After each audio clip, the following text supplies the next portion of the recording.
예, 존경하는 이종배 위원장님, 그리고 오늘 참석해 주신 김부겸 국무총리님, 그리고 홍남기 부총리님, 또 국무위원님분들, 예, 반갑습니다. 새해 복 많이 받으시고요. 곧 우리나라가 다시 일상으로 회복되어서 국민들께서 다시 한번 활력을 찾으시고 열심히 생업에 종사하는 그런 날이 오기를 간절히 기대하겠습니다. 오늘 국민의힘 의원님들, 예결위 의원님들 사보임 했다는 것을 제가 오늘 처음 봤는데, 오늘 이 추경 심사하는 곳이 또 만만치 않겠구나, 정쟁 쪽으로 흐르겠구나라는 그런 걱정을 했었고, 좀 사실은 좀 몇몇 분들이 우리 추경과는 상관없는 그런 갖가지 의혹을 들면서 정쟁의장으로 몰아가는 것에 대해서는 상당히 좀 마음 아프게 생각합니다.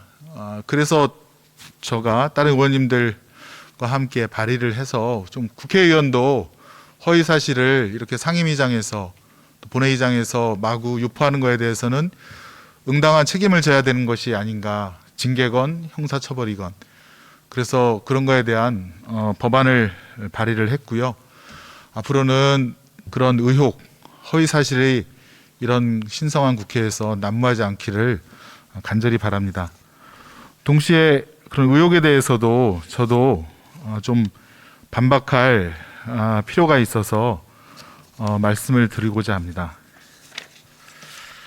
자, 우선 이재명 후보 사모님에 대한 업추비 현금 사용에 대한 문제인데요. 화면을 한번 봐주실까요?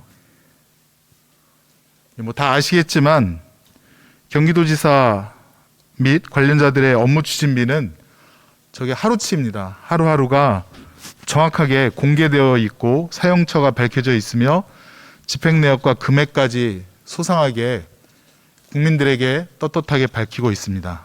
다음 화면 보여주실까요?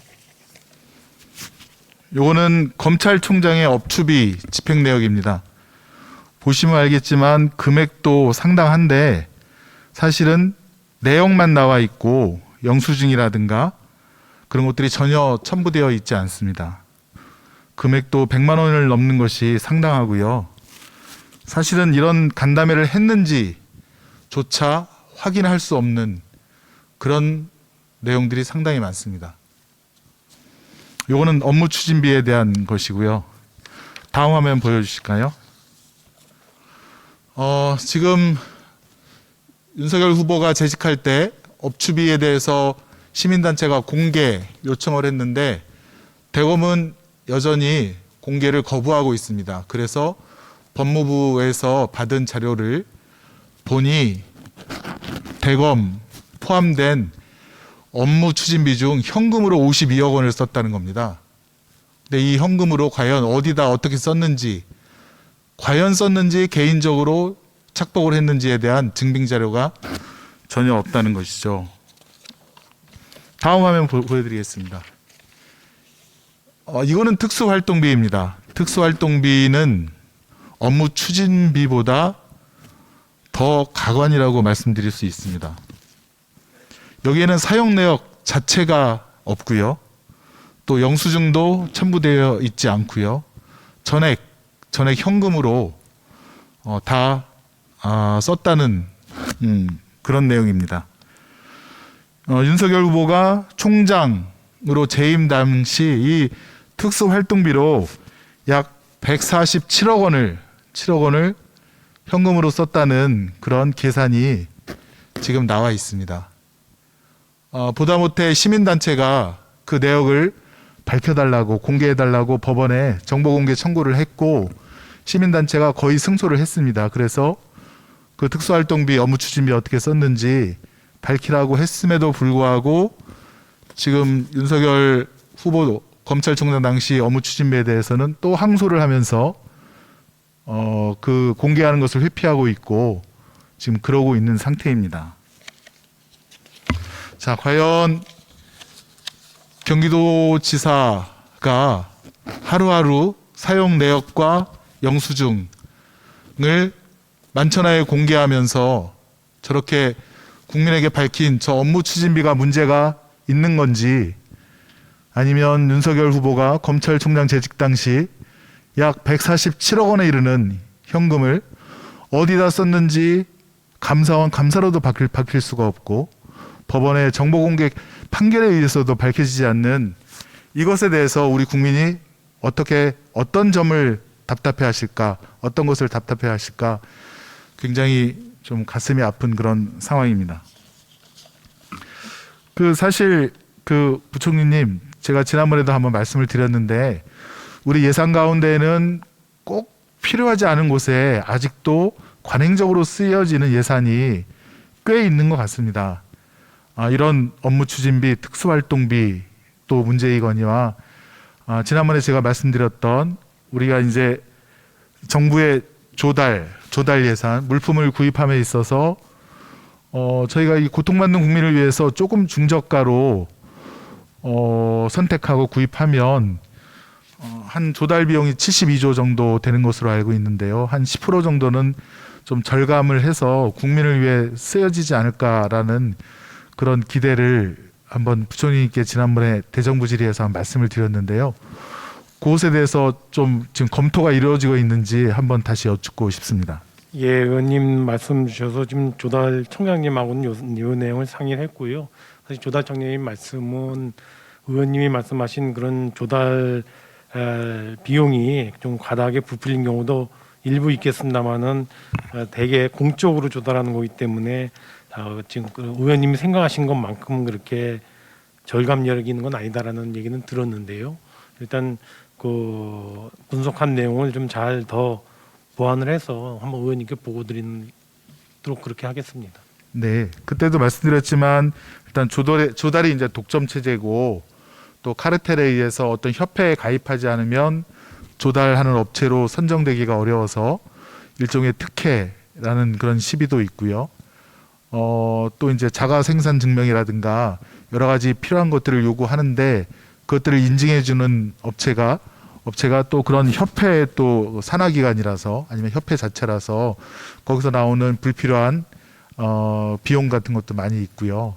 그래서 좀 이렇게 경쟁 체제로 바꾸는 그런 방법, 또 사실은 우리 국회의원실에도 쇼파가 보면은 구입 비용이 뭐 80만 원 이렇게 돼 있는데 하나에 이거를 뭐 50만 원짜리 실용적인 기능형 탁자로 응접 세트로 바꿔도 되고요. 그런 등등의 좀 다른 패러다임의 전환 비슷하게 좀 해주셨으면 하는 그런 생각이 있습니다. 참 자가증명은 아마 권칠승 장관님께서 그것에 대해서 좀 정확하게 다시 개혁적인 방안을 마련하신 거로 제가 말씀을 들었습니다. 자, 다음 가짜뉴스는 이재명 후보 아들 입원과 국군수도병원 입원과 국군수도병원 외상센터 설립 간에 거래가 있다라고 하는 오늘 터무니없는 국민의힘 의원님의 그런 의혹 제기가 있었는데요. 저희가 살펴보니 이 국군수도병원 외상센터 건립은 잘 아시겠지만 아덴만 여명 사건 석선장 사건 이후 국군 의료 체계에 대한 그런 문제 제기가 이루어져서 박근혜 정부 당시 지금의 국민의힘 당시 새누리당이 2014년 4월 군 의료 체계 개선 특별위원회를 출범시키고 그것에 따라서 국군수도병원의 외상센터를 건립한 것이기 때문에 이재명 후보 당시 이제 이재명 성남시장과는 아무런 그런 관련이 없음이 저는 밝혀졌다고 보는데 이런 무책임한 의혹 제기에 대해서도 반드시 국민으로부터의 어떤 심판이 있어야 되지 않을까 그렇게 생각이 됩니다. 자, 다음은 저희 추경에 대해서 한번 질의를 하겠습니다. 문화체육관광 분야에 대해서 한 가지만 좀 말씀을 드리겠습니다. 지금 부총리님께 여쭙겠습니다. 지금 문체부 예산 항목을 보시면요.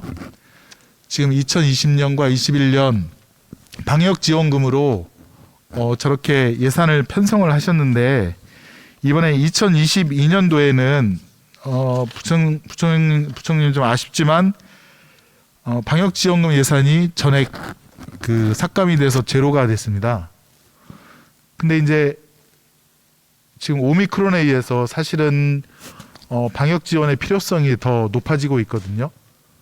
뭐 제가 생각하기에는 워낙 전체 나라 예산 규모로 봐서는 작은 규모이기 때문에 부총리님께서 저것까지 검토를 못 하셨을 거라고 생각이 되는데, 일견 봐도 오미크론이 퍼지고 있는 이 상황에서 2022년도 방역 지원금이 제로가 되고 또 이번 추경에도 반영이 안 됐다고 하는 거는 뭔가 논리적인 모순이다라고 생각이 듭니다.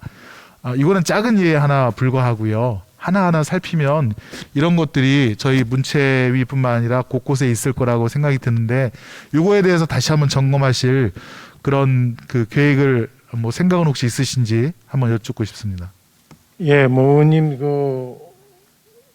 저 해당 공연장이라든가 이런데 꼭 방역과 관련돼서 추가적인 소요가 있다면 저희가 그건 다 같이 한번 협의를 하도록 그렇게 하겠습니다. 네, 그러면 그것에 대해서 저희 의원들이 자료를 드리면 전반적으로 한번 검토를 해주시고 또 그거에 대한 증액을 하실 의향이 있으신 거로 그렇게 이해를 해도 되겠습니까? 예, 그럼 뭐 저 사업 내용을 주시면 저희가 내용을 보도록 하겠습니다.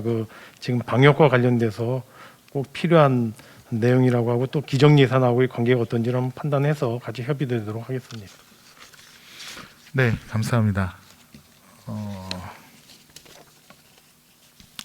그리고 부총리께서 긍정적인 답변을 주셔서 한번 5번 항목도 한번 보여드리겠습니다.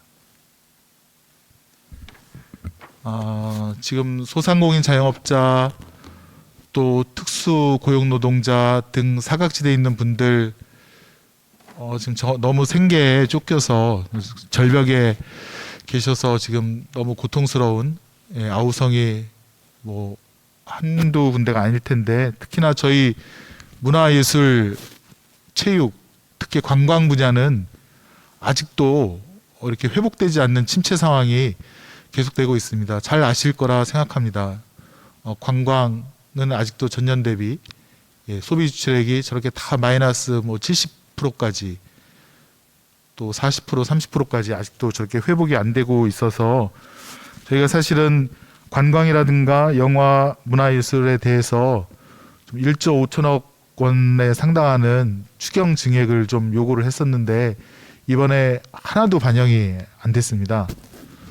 이 분야에 대해서는 그럼 앞으로 어떻게 하실 것인지 그럼 계획이 좀 있으신가요? 예, 의원님 특히 문화체육관광 분야는 작년 11월 저희가 12조 7천억 규모의 민생안정대책의 큰 내용이 문화체육관광 분야였습니다. 손실보상 대상이 안 되는 분야이기 때문에 좀 지원해 달라고 해서 당시 지원 내용에 대책이 많이 들어가 있고요. 특히 영화 같은 경우에는 손실보상 대상이 아니었는데 한 자리 뛰기라든가 이런 인원을 제한하는 것에 대해서는 손실보상도 같이 검토하기로 되어 있기 때문에 지원의 폭이 훨씬 넓어졌다 이렇게 생각이 됩니다.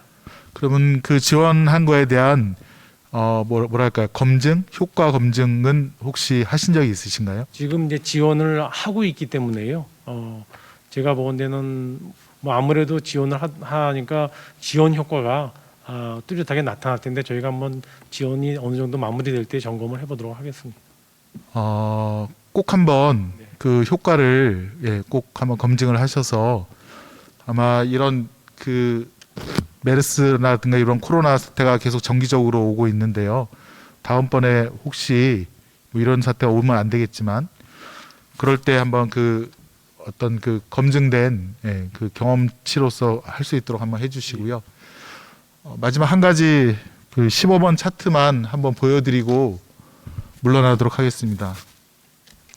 제가 이걸 보여드리는 이유는 국민들이 이렇게 힘들고 고통스러워하고 있는 이 상황인데 사실은 주가 조작을 통해서 엄청난 수익을 번 사람들이 있었고 그것에 대해서 조사가 제대로 이루어지지 않았으며 지금에서야 몇 년이 지난 후에서야 이게 나온 것입니다. 다 아시겠지만 윤석열 후보 부인 김건희 씨 주가 조작 그 그래프입니다. 파란색은 주가 조작 세력들이 주식을 매집하였다가 호가로 주식을 띄우고 주가를 띄우고 한번 조정을 거쳐서 완전히 빠지는 그 파란색이고요. 이 빨간색은 이러한 것들을 과거에 수차례 해왔던 그런 범죄 유형의 패턴입니다. 거의 똑같다고 보시면 되고요. 요 주가 호가를 띄우는 시기에 김건희 씨 명의 주식이 30% 이상, 전체 거래량 30% 이상 7일 이렇게 거래가 되면 한국증권거래연구소에서 해당 증권회사로 통보가 간다고 합니다. 이거 이상하다. 왜 어떻게 한 사람이 30% 이상을 매집할 수가 있느냐. 시세 조정에 의심이 있다. 주가 조작이다라고 통보가 가면 증권회사에서는 당연히 주식명의 거래인한테 어떻게 된 일인지를 확인한다고 합니다. 주식명의 거래인인 김건희 씨가 모를 수가 없는 거죠. 뭐 이런 거에 대해서도 우리가 좀 더 공정한 사회로 나가기 위해서는 철저한 수사와 또 그에 상하는 처벌이 꼭 필요하다고 이렇게 생각이 듭니다. 경청해 주셔서 감사합니다. 고맙습니다.